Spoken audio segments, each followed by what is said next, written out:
I need to tell you something.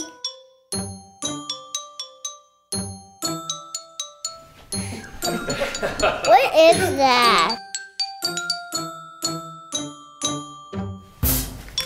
Yeah.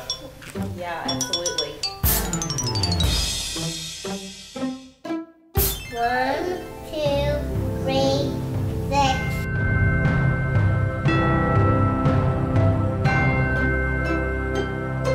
Melissa and I were married and had no children, and we probably went to every church in Sugar Land. Melissa grew up Catholic, Anglo Baptist. We came to the fall festival at FUMC. About 5.5 years ago. I would say about 6 months before Caroline was born, specifically.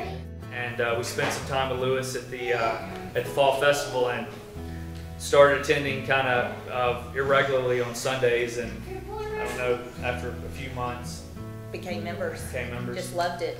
Quite honestly, I would say the glue point at our church versus other churches we went to was just the feeling of community.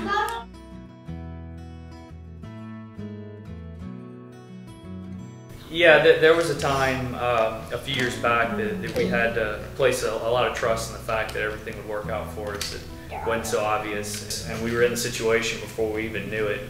Yeah, in particular, I think it was about 2 years ago or so, Melissa's aunt, who lives in New Orleans, was having a lot of medical problems and undergoing a lot of tests and going to doctors in New Orleans and coming over to Houston. And over a period of time, she'd kind of come and stay at our house a few times. And as it turned out, she was finally ultimately diagnosed with pancreatic cancer. And she didn't really have the flexibility just to pack up and move her whole family over here. And so it was just a lot of different stressors going on at one time, a lot of things for the family to worry about. We sat down and very consciously prayed about it and said, well, you know, what are we going to do? We have to help Angel out this case, and there's no other alternative, and it'll just all work out for the best. Right. There was never any question, would we help? I think it was more of the question of, how are we going to make it work? Yeah. You know, just when we look back on our concerns, when she was first coming, and how are we going to fit this in? How are we going to drive her back and forth across town every single day?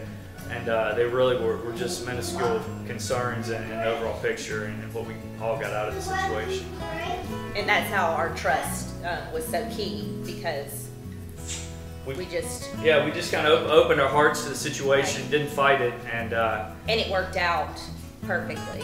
Unfortunately, you know, we lost her to cancer this past February, but just glad we had the time with her that we did at our home.